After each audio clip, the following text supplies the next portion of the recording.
Good afternoon, everyone. Wish you all a happy new year. And the first item on the agenda this afternoon is questions of the First Minister. And question 1, Antoinette Sandbach. Thank you, Presiding Officer. First Minister, will you make a statement on the damage caused to defences by recent flooding? Well, the Minister for Natural Resources and Food has issued a written statement instructing Natural Resources Wales to lead a review of the recent events, including, of course, the impact sustained to defences, and the first part of that review will be completed by the end of January. First Minister, flood defences are a wholly devolved matter. I am aware of Alan Davis's review into coastal flood defences, and of course you will have been aware of the recent devastation that damaged hundreds of properties, smashed roads, buckled rail lines and broke a considerable number of sea defences across the coastline, not only of my region in North Wales but elsewhere in Wales.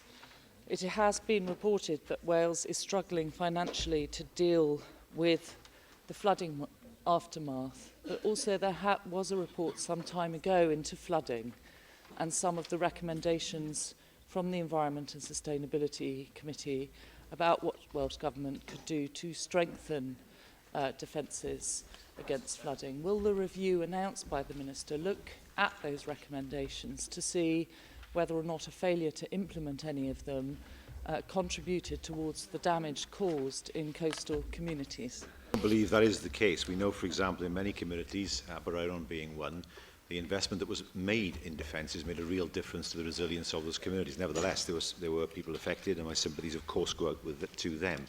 We have to understand that what we saw was a significantly unusual weather event, and I can inform members, of course, that it is the intention of the government to invest in total £240 million in flood and coastal defences during the lifetime of this government.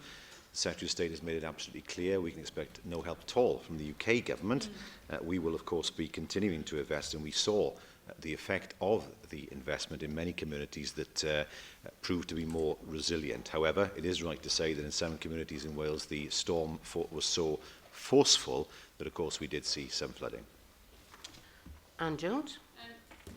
Thank you, Presiding Officer. First Minister, can I again say thank you through your offices that the Natural Resources Minister came to Rhyl as soon as the flooding, and I know he's been to other affected areas.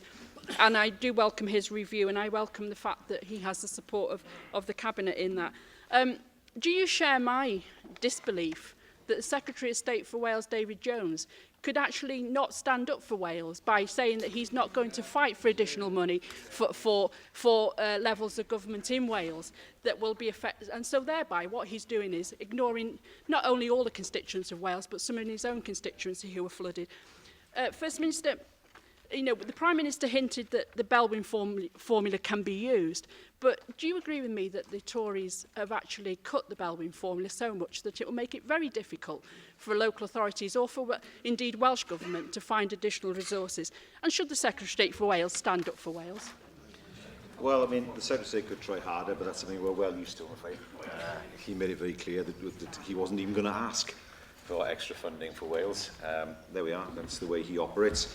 What I can say is that, of course, the Belwyn scheme, or the EFAS scheme, as we have in Wales, is available in certain circumstances, but, of course, money is ever tighter as a result of the cuts being imposed from the UK government. Ellen Jones. Prif Weinidog, fe gafodd arfordir Ceredigion I fwrw'n galed iawn gyda'r stormydd yr wythnos diwetha, a prom Aberystwyth wedi diodde difrod costus sylweddol. Ysbryd pobl Ceredigion heb gael ei dorri gan y storm a'r gwyntoedd hynny. Nawr, fel ych chi wedi sôn eisoes, Llywodraeth San Steffan o fewn ychydig ddyddiau hynny wedi cadarnhau bod nhw'n bwriadu anwybyddu yr angen am gyllid ychwanegol I Gymru. Allwch chi felly amlinellu sut y byddwch chi'n cydweithio yn fwy cadarnhaol gyda cyngor sir fel Ceredigion I atgyweirio'r difrod ac I amddiffyn yn glanen i'r dyfodol? Fi all bod yna gyfarfod heddi rhwng swyddogion o gyngor Ceredigion a swyddogion y Llywodraeth mwyn gweld faint yw'r costiau o sicrhau bod y gwaith yn cael ei wneud i wella pethau yn Aberystwyth. Ni'n deall bod y cyngor ei hunan yn edrych ar beth yw'r angen ar hyn o bryd ynglyn â faint sy'n eisiau nhw i sicrhau bod pethau'n cael ei ddod nôl i normal a bydd o'r cyfarfod hynny bydd yna mwy o syniad gyda phawb ynglyn â faint o arian bydd eisiau mwyn sicrhau bod beth ddigwyddodd yn Aberystwyth yn cael ei ryparo'n gyflym. William Powell. Diolch, Llywydd. First Minister, I very much share your response to the Secretary of State for Wales's view that the European Solidarity Fund is not an appropriate route. But if that is in fact the case, in terms of the building up of flood resilience, would it not be appropriate to consider approaching the European Investment Bank, which I understand was represented by some senior officials here meeting members of your government and officials just last week? They were significantly recapitalised in the last couple of years, and they may potentially have the opportunity to actually make a valuable contribution in this area. There is already a significant allocation by the European Regional Development Fund, which helps in terms of flood defences. We will, of course, explore every mechanism that is potentially available in order to secure funding. With the Solidarity Fund, the indications are, although these are early indications, that fund is designed for, if I can put it this way, much larger events. That will seem a strange thing to say to those who suffered, but it seems that that's what the fund was designed to do. Nevertheless, we will investigate it, of course, and indeed, if there are funds that might be made available for the European Investment Bank, we'll explore that option as well. George Watson. Diolch, Llywyd. First Minister, can I ask if you will be working with Network Rail as well as all the other environment agencies so that we can secure the future of the rail network and the effects that it has on businesses in Wales? And I'm thinking here particularly of Merco, who depend on rail access, and the closure of Ferryside section of that rail network has seriously hurt their business. Yes, I can say that senior officials have met Network Rail's Wales Route Director to discuss the disruption that's taken place, and it has been stressed to them that there is a need for a quick and effective recovery operation. Question 2, Lynn Eagle. Will the First Minister make a statement on the impact of welfare reform on poverty in Torfaen? Thank you. Before I do that, perhaps I neglected at the beginning to offer congratulations to you, Presiding Officer, for the honour to receive. Thank you very much. I hope to rectify that now. Thank you Can very I much. say, and congratulations, I'm sure I speak for the entire Assembly in terms of the congratulations that we would offer. In terms of the question, I am concerned, obviously, about the impact of the UK Government's welfare reforms on poverty in Torfaen and indeed across the rest of Wales, naturally.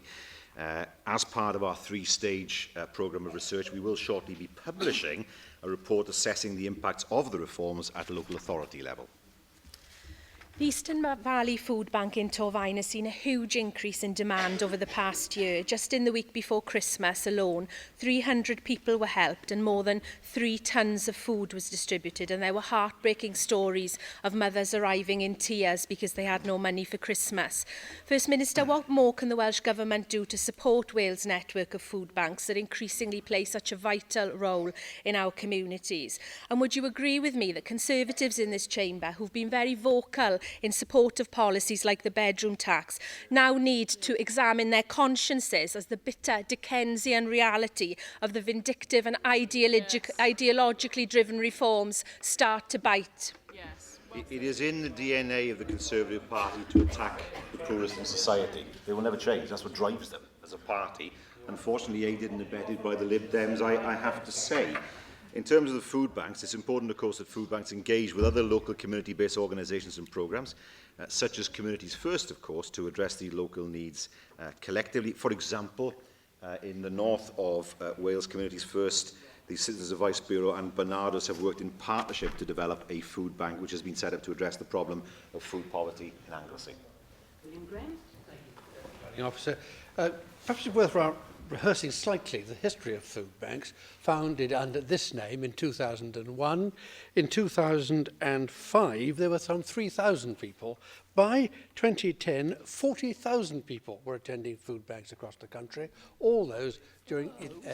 yes, who was in government? That Labour Party in government. It's also worth pointing out that a large number of those people who were accessing the food bank in Torfaen were from working-age families.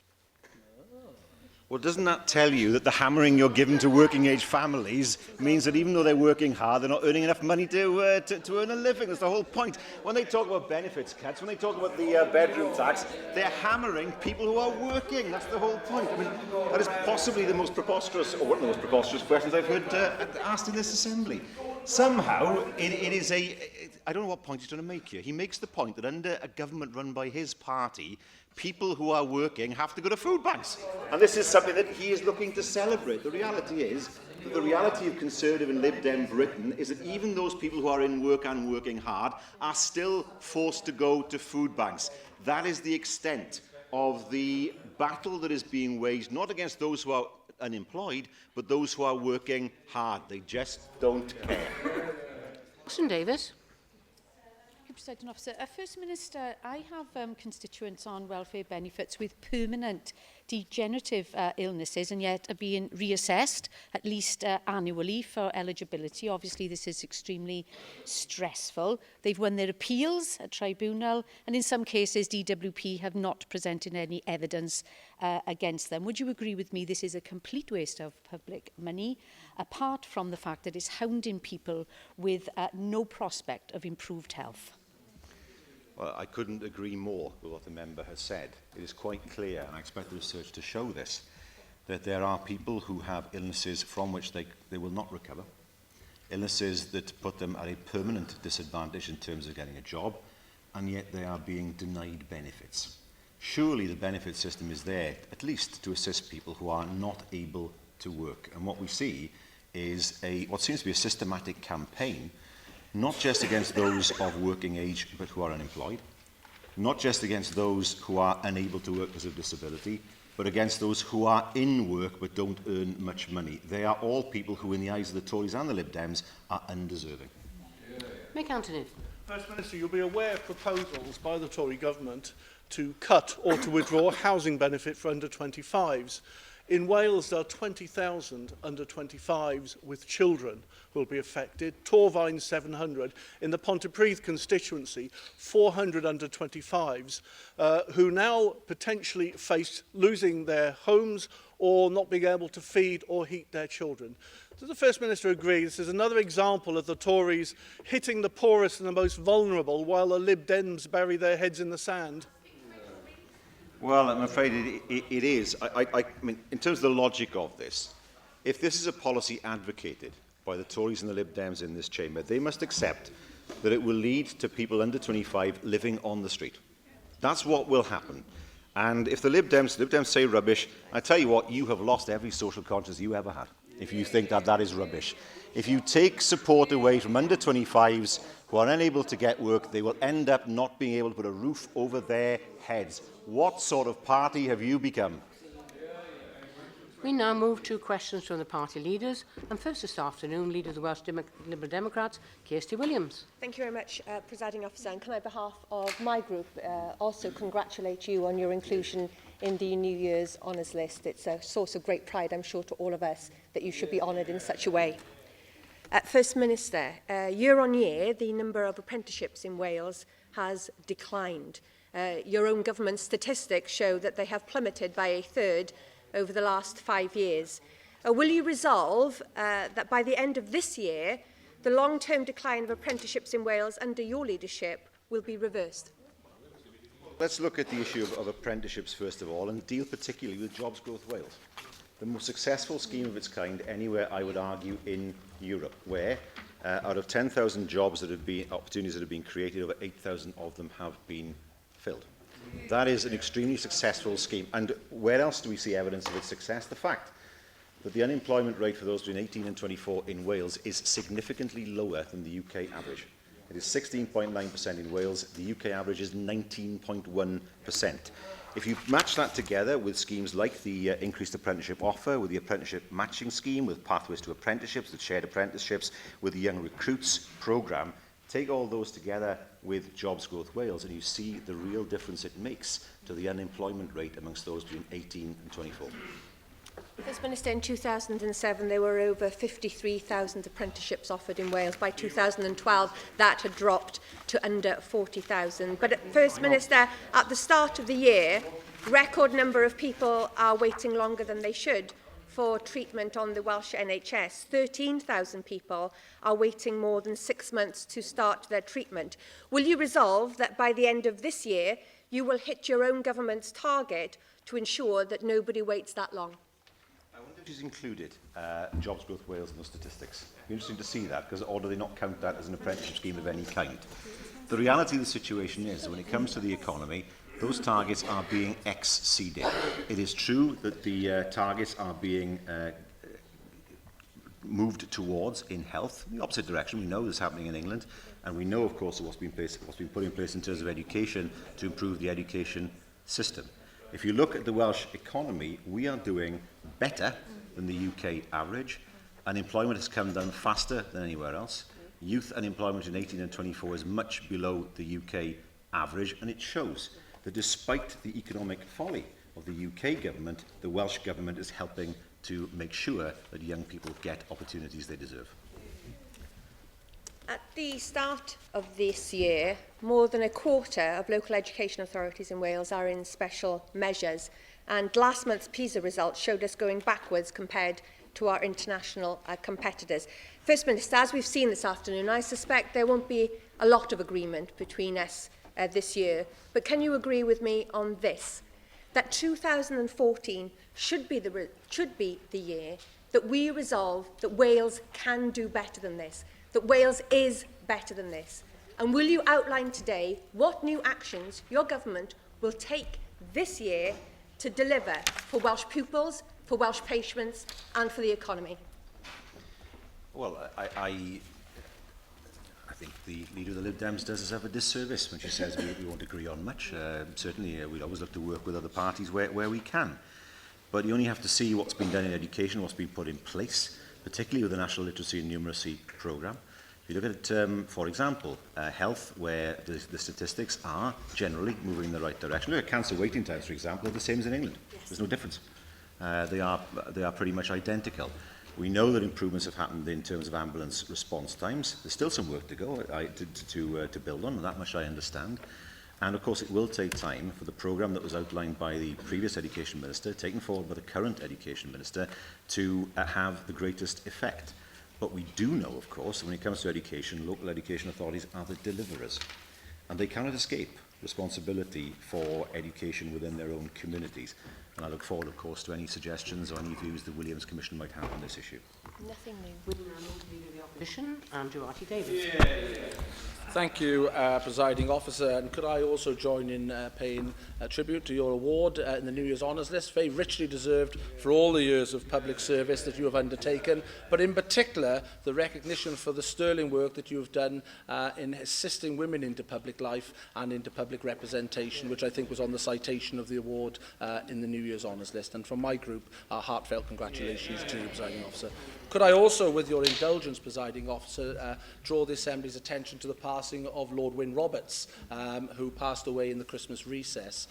Wyn Roberts obviously was a staunch supporter of everything here in Wales, whether it be in his private life or his public life. And as a minister who held a record tenure in the Welsh office, was a great supporter for the Welsh language, was a staunch supporter of broadcasting here in Wales. And I think the comment that he built more roads in Wales than the Romans did was most probably reflective of the huge infrastructure improvements that were during his tenure. He will be a great loss to Wales, because not only when he ended his parliamentary career, he undertook the role in the Lords with such distinction, and whenever the cause was needed to be fought for Wales's corner, he fought it with such distinction. And so thank you for allowing me to put those words on the record, Presiding Officer. First Minister, during the Christmas recess, your Education Minister, in a newspaper interview, apologised for the state and standards of education here in Wales. Would you join him in making that apology? I think you miss out on the fact that he has made it very, very clear that the plans we have in place to improve education are robust, and we will see that improvement taken forward in the future. I note that you didn't choose to use this opportunity to apologise like your Education Minister did, and there is much for your government to apologise on. And as per usual, the complacency that you show knows no bounds. If you look at the PISA results that we had before Christmas, regrettably they show us popping up the league table. If you look at the economy, and you pointed out in earlier answers that you regret the direction of travel that the UK government is undertaking for the UK economy, you actually used the words, it shows no evidence that what the Tories are doing is working. Yet we have record low interest rates, we had record numbers of employment, and we have one of the fastest growing economies in the Western world.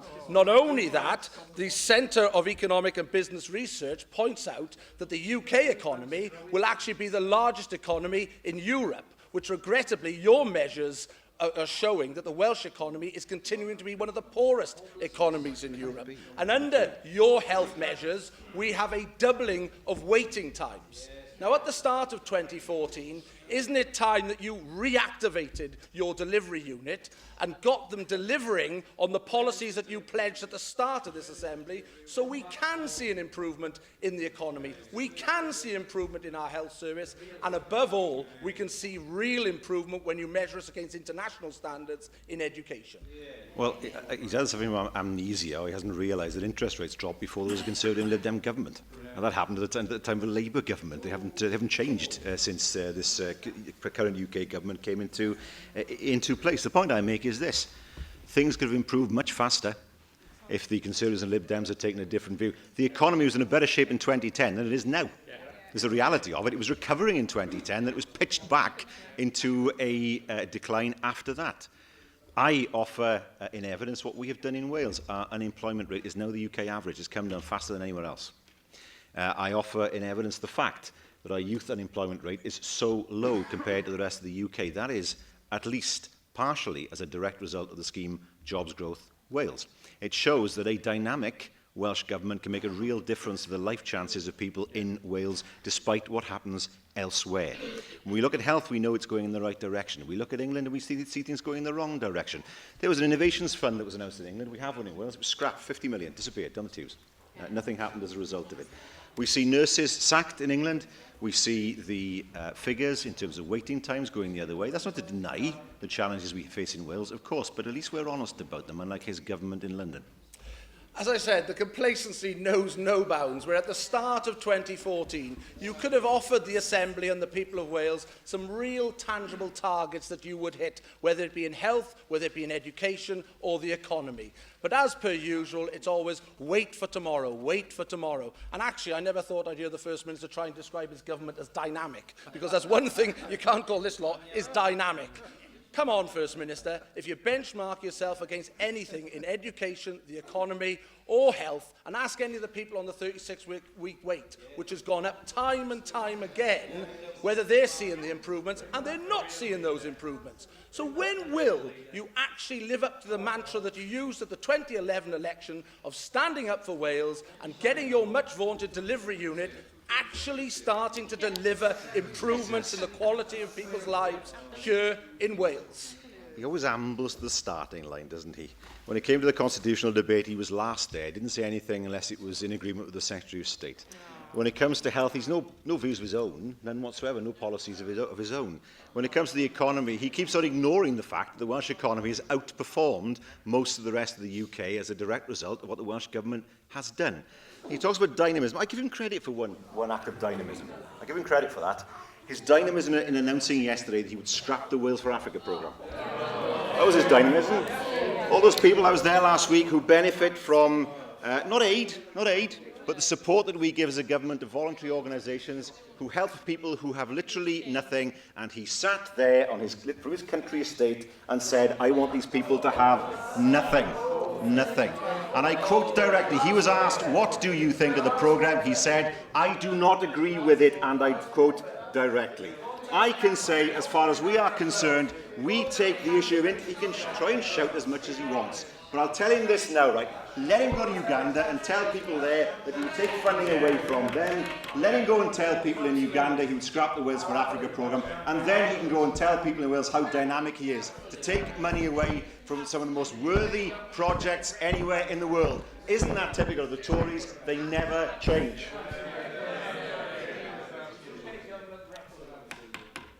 We now move to Leader of Plaid Cymru, Liam Wood. Diolch Llywyd, a blwyddyn newydd dda I chi gyd, and I'm sure Llywyd you were very pleased to be recognised for your work and in particular your extensive work on women in public life. First Minister, yesterday my party launched a far-reaching consultation boosting doctor recruitment in the Welsh NHS.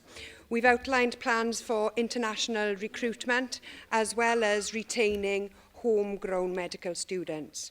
Can you please tell us, when did your government abandon aspirations to increase doctor numbers in the Welsh NHS? Months ago. I mean, I saw the proposals put forward by Plaid Cymru. I would have several questions, I suppose. Recruitment of 1,000 doctors, why 1,000? Where's that figure from? Recruiting 100 doctors from abroad, as if this hasn't been happening. The Welsh NHS has been recruiting doctors from abroad for more than 50 years. So how is this something quite new? There will be a quota anyway of doctors who would have to speak Welsh.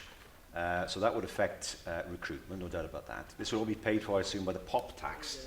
So the message would be keep drinking pop to get more doctors. Which is something I don't quite understand either. The reality is that doctors aren't attracted by the issue of having their fees, their student fees paid. What they want is training opportunities. And if the hospitals don't offer the right level of training opportunities, the doctors will not come here and they will not stay here. Before you train new medics, you need the consultants in place to train them. The consultants will only come to hospitals where they feel they can get the practice that they need. Trainees will only go to hospitals where they feel there's a throughput of cases that will enable them to be properly trained, and those are the main factors that doctors will look at. So it's a policy proposal. It's something that can be debated, but there are several issues I would question in terms of how effective it might be, particularly the sudden realisation that the NHS in Wales should recruit from abroad, which is something it's been doing for many, many years. That was an interesting ramble, First Minister, but your comments clearly show, right, that the drinks levy, your comments on the sugared drinks levy show clearly that you don't understand how taxes on consumption of harmful goods can actually reduce consumption. Alcohol and tobacco are case in points. Indeed, I very much welcome the member for Pontypridd's support in principle for a sugared drinks levy. First Minister, today your superiors in Westminster have raised concerns about the shortage of doctors in the English NHS. And of course, the state of the English NHS is something that you do comment upon frequently here in this chamber. Data has been published today showing that locum costs in A&E departments in England have gone up by 60% in 3 years. Can you please tell us the costs of locum doctors to the Welsh NHS? Well, first of all, let's talk about she said, I don't understand the way this tax would operate. If you tax a particular product and you then hypothecate that tax for a particular purpose, you either have to make sure consumption stays at the same level to finance what you're trying to do, or consumption drops and then your revenue drops, in which case you can't fund as many doctors as you want. That is the way it works. If you look at the way that the so-called sin taxes operate at the UK level, yes, of course, they're punitive taxes on alcohol and tobacco, but they're not actually hypothecated for a particular purpose. The idea is to raise revenue, yes, but also to reduce consumption. If you're saying you want to reduce consumption of fizzy drinks by taxing them, you will eventually reduce the revenue you have to pay for these doctors. That's just simple economics, it seems to me. I mean, how she doesn't understand that, I do not know. When it comes to locums, the NHS in Wales has relied, particularly on A&E, on locums probably for many, many, many years. Many of those locums are very effective. Many of them are people who don't want a permanent position for various reasons. They don't want to work full-time, but they're still exceptionally effective as A&E specialists. So to suggest somehow that locums in some way are second-class doctors certainly wouldn't be the case. That's not the way, certainly, that A&E specialists have presented this to me. Of course we'd want to be in a position where there is no longer any need for locums, but as we know, there is a difficulty in recruiting A&E specialists, not just in Wales, that is true, but across the whole of the UK and indeed beyond. Reducing the need for locums is precisely one of the aims of our policy proposals, First Minister. But it was obviously far too much for us to expect a straight answer from you in the new year. Plaid Cymru is absolutely clear that we need to recruit more doctors to the Welsh NHS, something you appear to be in denial about. We need to reduce locum costs as well. Labour's UK health spokesperson says today that the same needs to happen in England. Are we both engaging in fantasy politics, First Minister? No, I think just you are. Well, yes, a bit of that.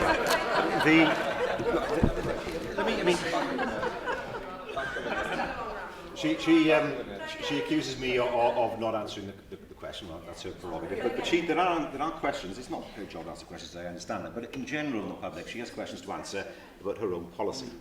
1,000 doctors. Well, that seems to have been plucked from thin air. I don't know where that comes from. Which specialisms? Where do they go? In which specialisms do you say there is a shortage, and in which specialisms do you say there's not a shortage? So where do you allocate these doctors? Where does the figure come from? You would recruit, well, I mean, no, you would recruit 100 doctors from abroad as if this has not already happened or isn't being done. I can tell you that every health trust, every LHB in Wales is recruiting from abroad already. It isn't the case that there is a pool of doctors out there that you can recruit at the drop of a hat. Not even money will do it. Because what they're looking for is the opportunity to get a throughput of cases that will provide them for the level of training they need in order to keep up their professional competence. Every single consultant I have ever spoken to says that. Now, I say this not trying to start a political argument, but I think these are questions that need to be addressed in order for us to understand how you say this policy would work. Now, you say to me that we are complacent about this. We started a medical recruitment campaign some months ago. We have recruited more doctors. We know that the staffing rate in Wales is at roughly 96% of where it should be. But certainly it's the case that LHBs have been looking to recruit. They've been looking to recruit from abroad. That much is true, and they've done that for many, many years. But the one thing that it always comes back to me from the medics is this. We cannot recruit, well, consultants first of all, you can't actually bring in trainees unless you've got somebody to teach them. Consultants will not arrive unless they feel that the hospitals in Wales can offer opportunities for them. And the trainees will not stay in hospitals in Wales unless they feel the training opportunities are there. It's nothing to do with money, it's to do with providing those opportunities. We now move back to questions on the paper. And question 3, Anne Jones. Thank you. Will the First Minister outline his priorities for improving opportunities for children and young people in the Vale of Clwyd for 2014, please? Yes, they're set out in the programme for government. We know that earlier identification and intervention is key, and it's for this reason that we're making significant investments through our Families First and Flying Start programme. Thank you very much for that answer, First Minister. I wanted to congratulate you on that early intervention and to say that I think that that's the right way forward. But I wanted to also talk about the number of youngsters who enter the youth justice system. Many of whom I think do so for a variety of reasons, often the conditions that are being forced upon them in lack of services and lack of a real worth, such as the ending of the Future Jobs Fund, but hopefully now Jobs Growth Wales is giving them something to think about. First Minister, can you just update us on what your government is doing to working with the Ministry of Justice, the Probation Service and the vast multi-agencies that are required to keep a young person out of the Youth Justice Service and what we can do to make sure that they don't enter it in the first place? Well, the Youth Justice Board and the Welsh Government do work together to ensure the system works effectively. At the moment, we're currently, of course, developing a new youth justice strategy, and a white paper is being drafted on proposals to improve services for young people in the youth justice system. But clearly, as justice is not devolved, we seek to work very closely, and that has happened, with the non-devolved agencies in order to ensure that we have a coherent approach. Mark Isherwood. Thank you. Well, as recently as yesterday, concern was raised with me that the life chances of young people in Rhyl are being damaged by the Welsh Government's failure to reach a decision on grant funding for the successor to Rhyl Youth Action Group. I know this has become highly personalised, but will the Welsh Government take control and reach a decision because of the impact this is having on young people alongside the loss of other grant funding and tenants in the building concerned? Well, these are difficult financial times. I will write to the member with regard to the Real Action Group, but with regard to his suggestion that somehow life chances are being deprived to young people in Rhyl, I've already mentioned Jobs Growth Wales, I won't mention it in any detail, but of course it's also the case that we've kept the education maintenance allowances. They have offered so many young people the chance to stay in college, a chance that is not available to them elsewhere in the UK. Question 4, Leighton Andrews. First Minister make a statement on Welsh Government plans to commemorate the First World War. Well, I was pleased to launch the programme, Cymru'n Cofio, last October.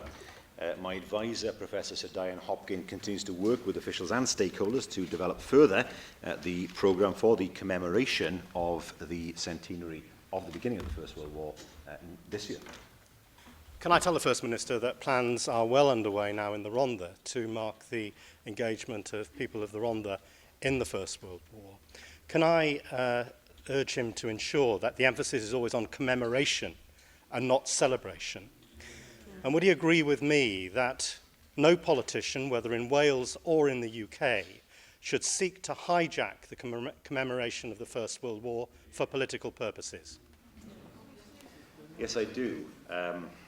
I very much agree that the purpose should be commemoration. I don't think it's appropriate with the First World War that you can celebrate very much. The war itself, the beginnings of the war were unclear. The end of the war was a mess. We know, of course, with the Treaty of Versailles, it led directly to the Second World War.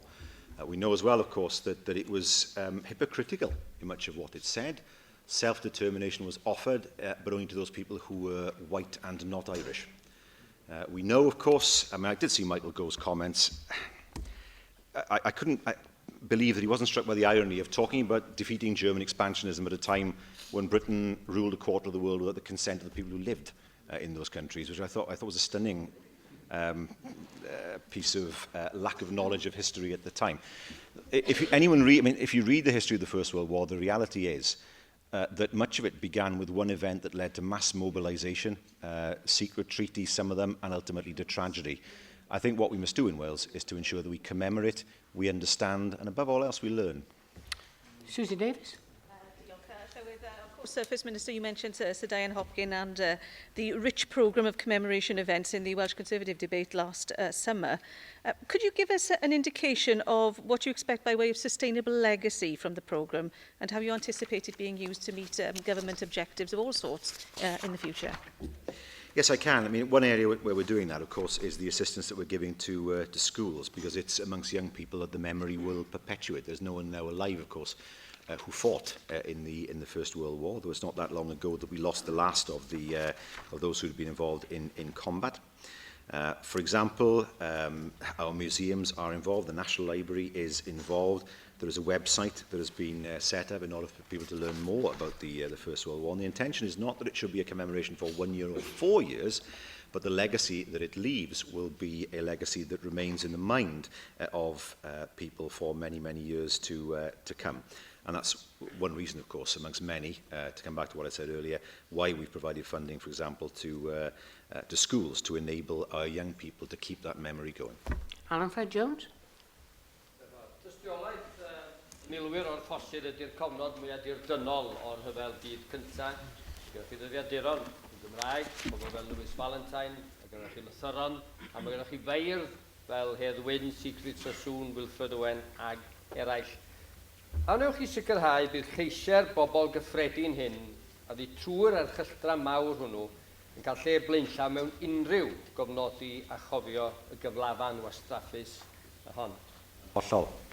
Beth sy'n bwysig yw i ddeall beth oedd profiad, nid dim ond rhywna oedd yn Flandris, yn Ffrainc a hefyd yn gwledydd eraill, i ddeall beth oedd profiad rhywna oedd wedi sefyll adre, heb wybod dim byd am i brodyr, gwir falle, meibion oedd yn ymladd yn Ffrainc, ac i ddeall hefyd beth oedd effaith y rhyfel cyntaf ar gymdeithas ar ôl i'r rhyfel ei hunan i orffen. So felly, nod Cymru'n cofio i ddeall beth oedd profiad bobl cyffredin a nid i ystyried yr holl beth ynglyn â gweld beth oedd gwledydd yn neud, ond beth felly oedd profiad pobl ac i ddeall beth oedd e fel ar y pryd a beth oedd felly y legacy gath i greu o achos hynny. Question 5, William Graham. Will the First Minister make a statement concerning the admissions of patients into hospitals in South Wales East over the Christmas to New Year period? Yes, anticipated demand was effectively accommodated over the Christmas and New Year period, and that reflected the commitment and hard work of NHS staff and the impact of the plans which had been developed for the winter. I'm most grateful to the First Minister for his answer, and I agree with him and commend the action of the staff in the NHS. The problem is that constituents have written to me saying that one here was admitted or attempted to be admitted with suspected heart attack, spent 13 hours in A&E with no sleep or even comfort. Complaints from other constituents who elective surgery had been cancelled and told that surgery was not take place at least until the early part of the new year. These things don't quite coincide, First Minister. Can you offer some solution? Well, I can't possibly comment on letters I haven't seen or indeed on allegations that are made that haven't been investigated. I would be more than happy to, if the individuals involved are happy for their details to be released, to look at their cases, and I would ask the Health Minister to respond accordingly. Mr Minister, we know that a high percentage of A&E admissions over the festive period are due to cases of excess alcohol. What work is your government doing with the health boards and the Gwent Police in South Wales East in particular to tackle this abuse of staff over this festive period, an abuse which of course every decent person finds totally unacceptable? My view is, and I've expressed this many times in the Chamber, that where people are abusive or who attack staff, they should be prosecuted, drunk or not. If they're going to get drunk, that's their own lookout. There is no reason. I mean, sometimes, of course, people need medical treatment first, and it's a difficult judgment to make unless you're on the ground. But I think it should be made absolutely clear, and it's certainly the view of the government, I'm sure most, if not all, Assembly members, that those who are seeking to administer medical care should not live in fear of their personal safety, and those who attack them or abuse them should be arrested and prosecuted, full stop. Question 6, Roger Glyn Thomas. A wna I Prif Weinidog ddatganiad ar raglenni cyfalaf awdurdodau lleol. Wel, o ganlyniad o'r gostyngiadau yn y gyllideb gyfalaf sy'n cael ei dirprwyo i ni gan Lywodraeth y Drefn Unedig, mae'r dyfyniadau cyfalaf i Lywodraeth leol yn parhau i fod yn her. Hynny, mae'r cyllid cyfalaf i awdurdodau lleol ar gyfer 2014 i 2015, sef 406.3 miliwn yn dal yn fuddsoddiad sylweddol o ystyried y cefndir o gyfyngiadau ariannol parhaus. Dwi'n derbyn yn hollol fod yna bwysau mawr ar y gyllideb yma oherwydd y toriadau sy'n dod o'r glymblaid yn San Steffan, Prif Weinidog. Ond eto i gyd, fel i chi wedi nodi yma, yna symiau sylweddol o arian ar gael ar gyfer y rhaglenni cyfalaf yma. Yn ei adroddiad ar raglen cyfalaf 2013-2014, mae Cyngor Sir Caerfyrddin yn cydnabod fod yna danwariant o 4.3 miliwn. Ydy Llywodraeth Cymru wedi gwneud unrhyw asesiad o danwariant mewn rhaglenni cyfalaf awdurdodau lleol yng Nghymru? A os yna unrhyw asesiad o beth allu i'w wneud er mwyn sicrhau fod arian yma'n cael ei wario er mwyn yn tyfu ni allan o'r dirwasgad economaidd? Fel bydd yr aelod yn gwybod, weithiau, wrth gwrs, dwi'n ddim yn bosib i ala pob cinog ynglyn â chyfalaf. Weithiau, wrth gwrs, mae rai prosiectau ddim yn gallu mynd mlaen mor gyflym fel byddai bobl eisiau. Weithiau mae rai yn cael ei ddileu. Ond wrth gwrs, fi'n siŵr bod pob awdurdod lleol yng Nghymru ar ewyllus i ala'r arian wedi cael fel arian cyfalaf, a fi'n siŵr bydd pob un nhw yn sicrhau bod nhw'n trial gwario'r arian hynny yn y ffordd mwyaf effeithiol. Jonathan Saunders. Presiding Officer, First Minister, certainly within my own authority, the capital programme is already earmarked for existing infrastructure projects. However, following the recent flood and storm damage, we've seen some major infrastructure damage now within Conwy County Borough. This obviously comes against a backdrop of severe cuts and a poor financial settlement. Can I ask, as my colleague has rightly pointed out, this is a devolved issue. Can I ask First Minister that you will actually allow for some emergency funding for my own authority of Conwy, who have actually suffered damage now to large parts of their infrastructure, to the tune of several £1 million. Sorry? Yes. So, First Minister, will you commit to supporting Conwy County Borough Council as they face several £1 million worth of damage now within infrastructure as a result of the storm damage? Could I say that the member puts up a good case for her area? It's a shame the Secretary of State wasn't quite as strong as the member herself. But clearly, with regard to the FAS scheme, it's a matter, of course, for local authorities to apply for assistance from that scheme. An assessment has to be made first, of course, of the damage that has occurred. I understand that in terms of Conwy, that an assessment is being made of the situation at Kinmel Bay, the Conwy County Borough, that is, of course, and also whether there will be a need for such an application in the future. But, of course, as a matter of principle, such an application is possible. It would then have to be considered very carefully. Question 7, Rebecca Evans. What is the Welsh Government doing to support and promote sport in Wales? Well, one of our aims is to increase rates of participation in sport across Wales for all ages, for both genders and, of course, for all social groups. And our work programme is being delivered via Sport Wales. Thank you, First Minister. I'm sure that you share my disappointment at the continuing impasse between the WRU and the regions in Wales. Do you join me in urging a speedy resolution by both parties in the interest of our national game, our international standing in the game and the growth and development of the game here in Wales?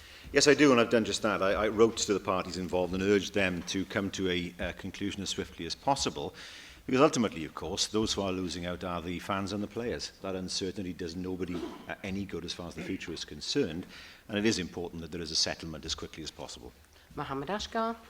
Madam Presiding Officer, First Minister, Sport Wales' recent school sports survey revealed almost 50% increase in number of Welsh children taking regular parts in sport and physical activities. It's a good news.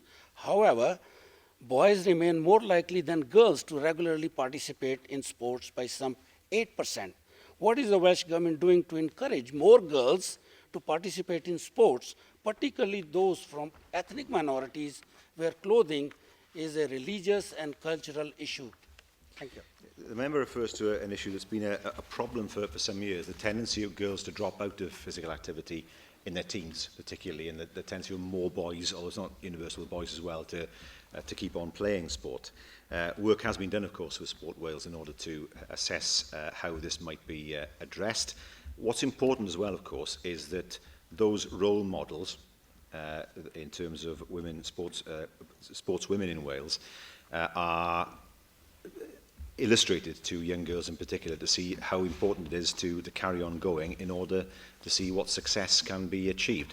Most people, of course, will never reach that level, but it's important that people aim for that success in order to keep on with their physical education. But I know this is an issue that certainly is very much in the minds of Sport Wales and very much in the minds of schools. Bethan Jenkins. Prif Weinidog, dwi ar ddeall gan y clybiau rygbi dwi wedi cwrdd dros yr wythnosau diwetha am yr anghydfod anffodus rhwng rhanbarthau a'r WRU eich bod chi wedi ysgrifennu at y clybiau mewn capacity personol ynglyn â'r anghydfod yma. Tybed a fyddech chi fel Prif Weinidog Cymru yn dweud wrthyn ni heddiw beth yw'ch barn chi am yr hyn sydd yn digwydd ar hyn o bryd o ran y negodi rhwng y WRU a'r rygbi rhanbarthol, a fyddech chi enghraifft yn hybu rhyw fath o arolwg o sut mae WRU yn cael ei llywodraethu enghraifft. Ar ddiwedd y dydd mae miliynau o arian gan Llywodraeth Cymru yn mynd mewn i rygbi yn Cymru, a dyn ni am sicrhau bod yr arian hynny yn mynd i'r llefydd gorau mwyn amddiffyn y maes yma o fewn Cymru ac i sicrhau fod pawb yn gallu mwynhau y gêm lles y chwaraewyr sydd allan yno yn chwarae ein gêm cenedlaethol ni pob dydd. Wel, so chi'n cael arolwg mynd i'r undeb, byddai rai cael arolwg mynd i'r rhanbarthau hefyd. Chyfyd ys edrych un rhan o'r sefyllfa. Does dim rôl cyfreithiol gan Lywodraeth Cymru ynglyn â hwn, ond fel rwy'n sydd wedi dilyn rygbi ys mlynedd mawr, wy'n deall beth yw'r sefyllfa, ond wy'n gwybod bod yna siarad wedi bod dros yr wythnos diwetha. Fe hoffwn i weld nawr cytundeb cyn bo hir mwyn o'r sicrwydd o lia cyn diwedd y mis, mwyn o'r sicrwydd nid dim ond i'r undeb a'r rhanbarthau, ond i'r clybiau hefyd. Os mae'r clybiau yn cael ei effeithio hefyd, a hefyd hwnna sy'n cefnogi'r gêm a hwnna sy'n wario'r gêm. Mae'n bwysig dros ben wrth gwrs bod yna gytundeb sydd yn cael ei gytuno o tu fewn i Gymru. Dwi ddim yn credu bod rhai cyrff tu fas i Gymru yn meddwl am les y gêm yng Nghymru. Mae'n credu bod dylai pawb fod yn ofalus ynglyn â chofio hwnna. Thank you, First Minister.